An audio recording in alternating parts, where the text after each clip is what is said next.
I, Evan Johnson, thought I was enjoying a peaceful moment with my coffee in the quiet of the early morning, unaware of the impending storm. After 25 years of marriage, the sound of our children's laughter filled our home, yet their absence left an uncomfortable quietness. However, nothing could have prepared me for the startling revelation that broke the silence.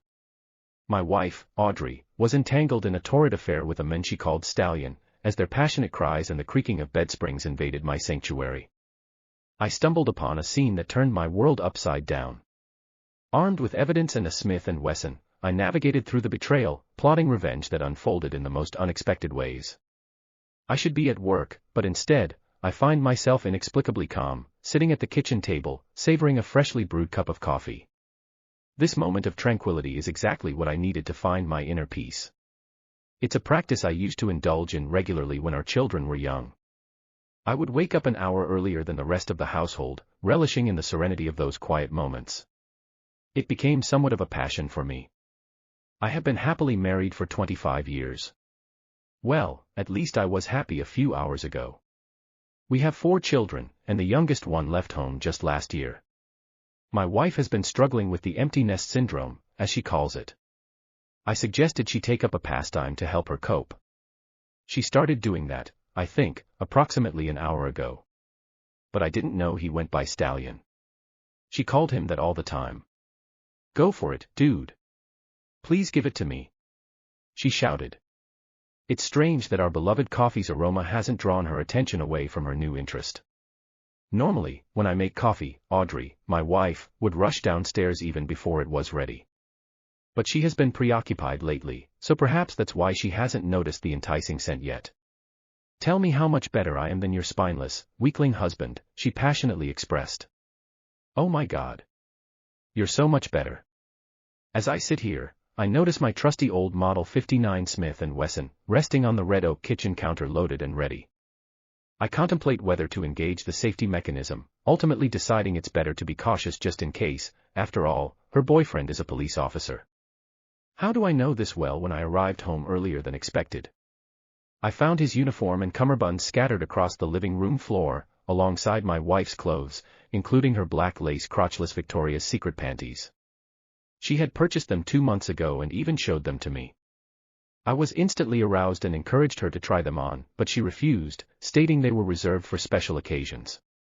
She never wore them, which disappointed me because I felt our 25th wedding anniversary would be the ideal occasion. What could be more exceptional than that, I wonder? Maybe it's my birthday. That was 2 days ago, not 1. These days, I could barely focus on my work because of the constant groaning of the bed springs and the constant thumping of the headboard against the wall. Uncertain of how much time I had, I listened to the noises emanating from what used to be my bedroom, a place I vowed never to enter again. It was evident that this was not their first encounter, as I could hear, among other things, my loving wife's words. "Damn it, baby. We need to find a way to increase our time together to 2 or 3 times a week instead of once in a while." How did I find myself in the midst of this nightmare? It was a foolish mistake. I had gone to work and left my briefcase behind. Well, to be precise, I had left it in the garage when I placed it there to rescue the cat from under the hood of my car, only to forget about the briefcase entirely. Tabby was our second cat. And many years ago, on a cold winter morning, I neglected to tap on the hood before starting the car, resulting in the tragic end of Clarence. Our first cat. The memory of the sound a cat makes when entangled in a fan belt, spinning at a rapid 1,000 revolutions per minute, along with the sight of fur flying everywhere, still haunts me. Neither Clarence nor I possessed the necessary intelligence. The briefcase wasn't particularly significant, so I had intended to leave it behind. However, I had an appointment with a client who drove me straight to my house. As I turned onto my street, my heart sank at the sight of a black and white police car parked in front of the entrance. I received the impression that my loving wife had suffered a terrible blow. It was like having a knife stabbed through my heart. I hurried into the house, almost missing my wife's brand new silver Lexus LS automobile in the driveway, without even thinking to latch the car door. Sadly, her garden gnome made of plaster did not have the same luck. And so, here I am now, sitting and sipping my coffee, reflecting on the series of events that led me to this moment. It was an incredibly unpleasant experience, one that I had never encountered before. Instead of coffee, I had a strong desire for whiskey. However, I made the conscious decision to maintain a clear mind. I must admit, their passionate cries were incredibly unsettling, and witnessing the act was even worse. Nevertheless, I had to witness it, if only to capture the necessary video and audio evidence. Surprisingly, the most disturbing aspect was not seeing them engage in intimate activity on my bed. It was the verbal humiliation inflicted upon me by my own wife. The explicit comparisons and demeaning remarks she made were truly unpleasant to endure. It was disheartening to hear her express that her lover was superior to me in every way. If she desired more, she should not have married me in the first place. Discovering that my wife had cheated on me with her lover in our marital bed was a shocking revelation. Yes, they had engaged in intimate acts on my side of the bed. My wife, breathless with excitement, rode him in a manner that pleased her, openly expressing her pleasure. Part of me struggled to believe what I was witnessing, even though the evidence was undeniable. My wife, at the age of 50, had chosen a lover who couldn't have been older than 30. He was in exceptional physical shape, unlike myself. While I may not have been the epitome of masculinity, couldn't that despicable person have pursued someone else's wife who was in better shape? I failed to comprehend his choices. The ordeal seemed to last an eternity, but after approximately 90 minutes, silence fell upon the house. They had to have stopped for a rest. My wife asked her lover if she had any coffee, but her boyfriend said nothing. Audrey was all I could hear saying, "Oh my God."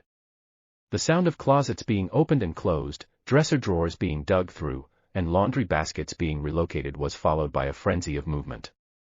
I assumed they were erasing any evidence of their rendezvous. Soon enough I heard them descending the stairs, both of them naked and wrapped in sheets, appearing in the kitchen. At that precise moment, they caught sight of me. The sight of my presence caused Audrey to inhale sharply, her breath catching in her throat. Even her lover mirrored her reaction. I couldn't be certain if his shock stemmed from seeing me or the Smith & Wesson Model 59 in my possession. He quickly glanced toward his uniform, a sense of urgency overtaking him. However, he soon realized it was not there. "Stallion, your service weapon, your boss took it with him when he departed." He was a compassionate man. I watched as he began to fade away right before my eyes. Despair trembled on his lips as he fell to his knees, the sheet slipping from his grasp. Frantically, he rummaged through the scattered pile on the floor, searching for something specific. He took that as well. I believe he referred to it as your throwing weapon, if I'm not mistaken. What troubled him the most was the fact that the serial number had been removed. It seemed like a significant loss for this former officer, perhaps costing him around 5 to 7 years. Stud Johnson's shoulders slouched in response to this revelation. As I mentioned earlier, he was a caring individual. While the two of you were occupied upstairs, he and I engaged in a pleasant conversation. Stud quickly glanced out the window onto the street. Yes, he also took a patrol car. Your boss mentioned that you were responsible for ensuring safety at a construction site. He contemplated taking your uniform as well, but he thought you might need it when you eventually depart from here. But where was I? After Sergeant Marks obtained his video footage of both of you and confiscated your weapons, he noticed my Smith & Wesson and asked me, "Is this your weapon?" I confirmed. "Is it licensed?" he inquired. Again, I affirmed. "Do you know how to operate it?" he questioned. Once more, I replied in the affirmative. "Are you planning to use it on either of them?" he warned, emphasizing the consequences of civilians resorting to violence, even if it may seem justified. As law enforcement officers, we possess the privilege of using force, but civilians do not. I assured him that unless the individual possessed a third weapon unknown to us, no one would be shot. Your boss nodded in approval and made his way towards the exit, remarking, "Oh, do me a favor and inform Officer Johnson not to come to the station. We will contact him when we require it. Do you happen to have a third gun?" I inquired, to which he shook his head in the negative. My query was more rhetorical, intended to underscore a point rather than to elicit a genuine response. I wasn't genuinely contemplating aiming at any of them. Rather, I gestured in their direction while continuing with my narrative. "Perhaps you could call your wife to provide transportation home," I suggested, though I anticipated a negative response. Predictably, he relayed that his wife was too distressed by a video I had emailed her, depicting him and Audrey in my bedroom. She communicated incoherently, but she was distressed about her father, the police chief, and the effect on their kids. They came from what appeared to be a reputable family, which only added to the misery of their current situation. Even with the seriousness of the situation, I was entertained by what was happening. It felt akin to reeling in a fish and toying with it before letting it go. I toyed with the notion of asking my wife to provide transportation, but her car had been seized by the police due to the discovery of unaccounted for cannabis in the vehicle. Audrey's initial shock and outcry were replaced by a despondent resignation upon learning of the car's impoundment. As the officer departed upon donning his uniform, my wife found her voice once more, pleading with me and professing her love. I reassured her, recognizing the misunderstanding that had led to my earlier outburst. Her confession regarding her love for me assuaged any lingering doubts. Her demeanor, previously characterized by shock, now shifted to one of nervous attentiveness, hanging on my every word. I deeply apologize, but when I believed that your love for me had faded, I made the decision to share the video with our children. My intention was for them to become acquainted with their future stepfather. However, it seems that they have had a negative reaction to it for some reason. I had anticipated that they would be happy for you. This situation demonstrates the extent of my actions. Oh my, you didn't do that. I simply nodded in response. I neglected to mention one more detail, although you may already be aware of it. Your lover's spouse happens to work in the same company as you. I believe she mentioned that she holds the position of executive assistant to the CEO. Please do not worry. I assured her that she should not terminate your employment, even if they decide to relocate you to Little Rock. During my conversation with the lawyer, she informed me that due to your higher income, you will be required to provide child support for several years. She estimated the amount to be around $3,000 per month. I understand that many betrayed husbands refuse to accept this responsibility as they strive to maintain their macho image. However, I will not be following that path. Instead, I plan to take some time off from work and embark on an extended fishing vacation to cope with my pain. As the saying goes, deep sea señorita, fishing in the Gulf of Mexico. I must admit I am unsure why the lawyer requested your photograph. She mentioned that it was for her father's benefit. Perhaps it was to be distributed among the authorities in case they wished to initiate any form of harassment. Alternatively, it could have been to determine if any of them still held an interest in dating you.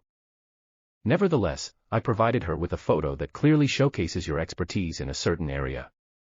Additionally, I sent a copy of the video to your parents as well as your colleagues.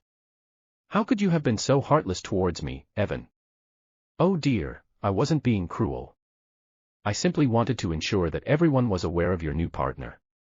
At this point, all your friends on Facebook appeared to be pleased for you. Audrey displayed minimal reaction. She simply remained seated on the floor, wrapped in her sheet, sobbing, shaking her head and muttering, "This can't be happening to me." All right, my dear. It is time for you to get dressed and prepare your belongings. Your parents should be arriving soon to pick you up. I gently guided her towards, "I would be delighted if you could accompany me. However, it is imperative that you find suitable accommodation for the night. I have been informed that they are willing to provide you with temporary lodging. Unfortunately, due to the divorce proceedings, the house will have to be sold." I mentioned this after her divorce was finalized. It appears that you have some inquiries, my dear. I must admit, this comes as a surprise to me. What do you believe should occur once I become aware? Frankly, I never anticipated that you would be caught. Shall we continue this fruitless conversation? There was a brief silence upstairs for a few minutes. She remained silent, save for the occasional wheeze and sob. Why is it that cheaters always cry when they are caught? This is an utterly dreadful situation. If being caught is so unpleasant, then for heaven's sake, refrain from cheating. Approximately 10 minutes later, she descended the stairs, dressed but without a suitcase. Evan, we really have to, my dear. I heard her parents' car arrive at our house at that same moment. Audrey, goodbye. You are a gentleman all the time. I extended the door to let her in.